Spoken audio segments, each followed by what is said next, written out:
Hurricane Sally, now a Category 2 storm, overnight strengthening 110-mile-per-hour wind.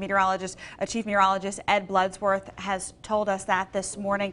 And of course, the rain and the flooding that will come with this storm. They've said since the beginning that was going to be the primary threat. Yeah, Mississippi seeing some of that early this morning. We'll check in.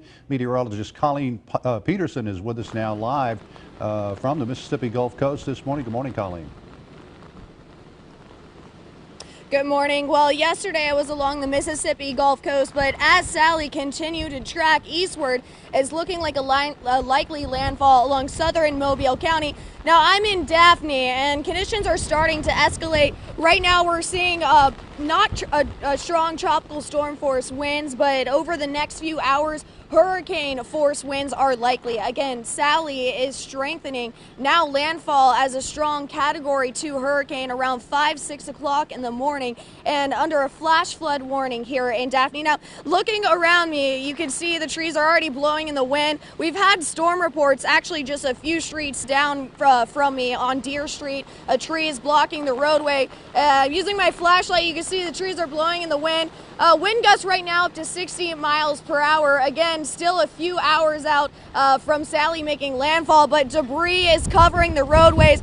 I haven't seen anybody out on the roadways beside police officers monitoring the situation and making sure that folks are taking Sally seriously. Again, continuing to strengthen, and I just lost my hat. Actually, it's hanging on to me real quick, but again, tropical storm force wind gusts right now up to 60 miles per hour.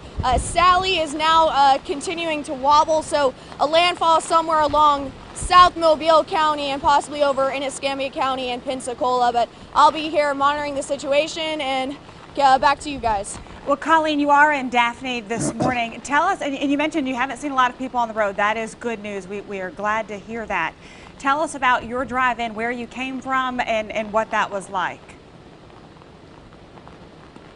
Well, I came in from Mobile from the station, and over the Bayway, I moved very slowly. There was only a few cars out on the roadway. It was very wobbly, and actually I had to dodge a few trees just entering Daphne, because if you've ever been to Daphne, there's a lot of trees on the side of the road and a lot of low-lying areas. I mean, I'm just a mile away from Mobile Bay, so if we start to see some of that surge, maybe water levels could get on the western end of Daphne, but for the most part, we're going to be on the west side of this eye wall if it does happen to come here. So we're going to be getting that northerly wind again on the drier side of the storm. So the wind from the north is definitely going to be the strong point here, and a lot of trees over in the roadways.